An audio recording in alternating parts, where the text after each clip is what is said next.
महाभारत के कर्ण अब हमारे बीच नहीं रहे। मशहूर एक्टर पंकज धीर लंबे समय से कैंसर से जूझ रहे थे, लेकिन आज वो ये जंग हार गए। कई हिंदी फिल्मों और टीवी सीरियलों में काम करने वाले पंकज धीर को उनके आइकॉनिक रोल कर्ण ने घर घर में पहचान दिलाई। शूटिंग के दौरान वे कई बार घायल भी हुए, लेकिन ये बहुत कम लोग जानते हैं कि पंकज धीर को पहले कर्ण का नहीं बल्कि महाभारत का एक दूसरा किरदार ऑफर हुआ था। तो फिर कर्ण का रोल उन्हें कैसे मिला, वो कौन सा किरदार था जो पंकज को ऑफर हुआ था और वो क्यों नहीं उसे निभा पाए, उनकी एक एपिसोड की कितनी फीस थी, पंकज धीर अपने पीछे हंसता खेलता परिवार भी छोड़ गए हैं। आज बात उनके जीवन के बारे में। बी.आर. चोपड़ा के पॉपुलर टीवी शो महाभारत में दानवीर कर्ण की भूमिका निभाकर घर घर मशहूर हुए अभिनेता पंकज धीर का निधन हो गया। 15 अक्टूबर बुधवार को 68 साल की उम्र में उन्होंने अंतिम सांस ली। पंकज धीर लंबे समय से कैंसर से जूझ रहे थे। एक बार ठीक होने के बाद उन पर दोबारा कैंसर ने अटैक किया। उनकी मेजर सर्जरी भी हुई थी।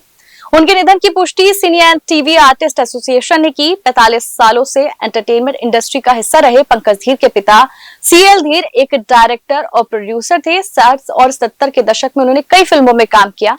पंकज ने साल 1970 में फिल्म परवाना से बतौर असिस्टेंट डायरेक्टर फिल्म इंडस्ट्री में कदम रखा। फिर साल 1981 में उन्होंने अपने एक्टिंग करियर की शुरुआत की। उनकी पहली फिल्म पूनम बुरी तरह फ्लॉप रही। फिर अगले कुछ सालों में उन्होंने सूखा, मेरा सुहाग, जीवन एक संघर्ष जैसी कई और यादगार फिल्मों में अभिनय किया। हालांकि 1988 में पंकज को बी.आर. चोपड़ा के महाभारत से सफलता मिली। इस एपिक टीवी सीरीज में पंकज ने सूर्यपुत्र कर्ण की भूमिका निभाई थी। उनके व्यक्तित्व, अभिनय और हाव भाव ने कर्ण के किरदार को लोगों का फेवरेट बना दिया था।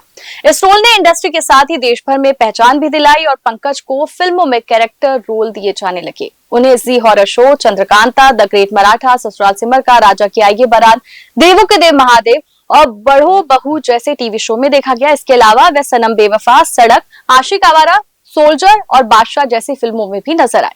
लेकिन उन्होंने जिस संजीदगी से कर्ण के किरदार को निभाया उसकी आज भी मिसाल दी जाती है। हालांकि कम लोग ये जानते हैं कि कर्ण से पहले उन्हें अर्जुन का रोल ऑफर हुआ था।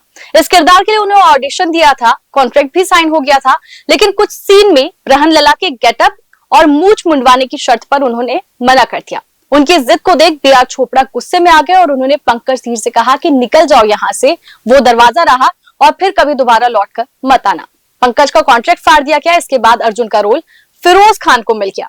हालांकि कुछ महीने बाद मेकर्स ने उनसे कर्ण का रोल निभाने के लिए कांटेक्ट किया। पंकज ने पहला सवाल यही किया कि उन्हें मूछें तो नहीं मुंडवानी पड़ेगी।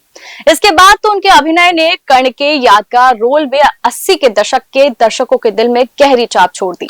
एक इंटरव्यू में पंकज धीर ने बताया था कि युद्ध के सीन रियल दिखाने के लिए बी.आर. चोपड़ा ने असली भारी भरकम हथियारों का इस्तेमाल किया था, जिससे कई एक्टर्स को सेट पर काफी चोटें लगी।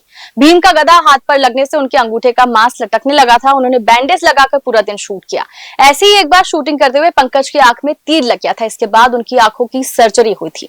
पंकज धीर ने महाभारत के 94 एपिसोड किए थे। उनको हर एपिसोड के लिए 3000 रुपए मिलते थे। एक इंटरव्यू में उन्होंने बताया था कि उस जमाने में एक पॉपुलैरिटी पोल हुआ करता था। उस पोल में राजीव गांधी पहले नंबर पे थे, अमिताभ बच्चन दूसरे नंबर पर थे और तीसरे नंबर पर पंकज धीर का नाम हुआ करता था। लोगों को उनका असली नाम नहीं पता था, लोग उन्हें कर्ण के नाम से जानते थे। एक रिपोर्ट के अनुसार पंकज धीर की नेटवर्थ 42 करोड़ रुपए है। एक्टर के पास मुंबई के अलावा पंजाब में भी कई प्रॉपर्टीज है। एक्टिंग के अलावा वो इन्वेस्टमेंट, बिजनेस और ब्रांड एंडोर्समेंट के जरिए भी तगड़ी कमाई करते थे। उनका सालाना आय 1.44 करोड़ रुपए था। पंकज धीर ने अपने भाई के साथ मिलकर मुंबई के जोगेश्वरी इलाके में एक रिकॉर्डिंग और प्रोडक्शन स्टूडियो भी खोला था, जिसका नाम विजय स्टूडियोज है। पंकज धीर न केवल शानदार एक्टर थे बल्कि एक सुलझे हुए पति और पिता भी थे। वे अपने पीछे एक हंसता खेलता परिवार छोड़ गए जो इस वक्त सदमे में है। 19 अक्टूबर 1976 को उनकी शादी कॉस्ट्यूम डिजाइनर अनीता धार से हुई थी। पंकज और अनीता के 2 बच्चे है, बेटे निकितन धीर और बेटी निकिताशा। निकितन धीर भी जाने माने एक्टर है। वे जोधा अकबर, दबंग 2, हाउसफुल फ्रेंचाइजी जैसी कई हिट फिल्मों में नजर आ चुके हैं। शाहरुख खान और दीपिका पादुकोण की फिल्म चेन्नई एक्सप्रेस में थंगाबली के कैरेक्टर से उन्हें फैंस पहचानते हैं। वहीं पंकज की बहू और निकितन की पत्नी कृतिका सेंगर भी टीवी की फेमस एक्ट्रेस हैं, जो कसौटी जिंदगी की, झांसी की रानी, कसम तेरे प्यार की जैसे कई टीवी सीरियल में नजर आ चुकी हैं। बेटे को कृतिका से पंकज धीर ने ही मिलवाया था। साल 2014 में पंकज धीर अपने निर्देशन में बनने वाली पहली फिल्म में काम कर रहे थे। इसी फिल्म के लिए कृतिका ऑडिशन देने पहुंची थी। पंकज ने उन्हें फिल्म में तो लीड रोल दिया, साथ ही अपने बेटे के लिए भी चुन लिया। शादी से पहले कृतिका और निकिता ने कुछ समय एक दूसरे को डेट किया, फिर 3 सितंबर 2014 को शादी हुई और मई 2022 में दोनों एक प्यारी सी बेटी के पेरेंट्स बने, जिसका नाम देविका है। फिलहाल के लिए इस वीडियो में इतना ही। चैनल चौथा खंबा को सब्सक्राइब कर लिया। आपसे फिर किसी वीडियो के साथ मुलाकात होगी, तब तक के लिए नमस्कार।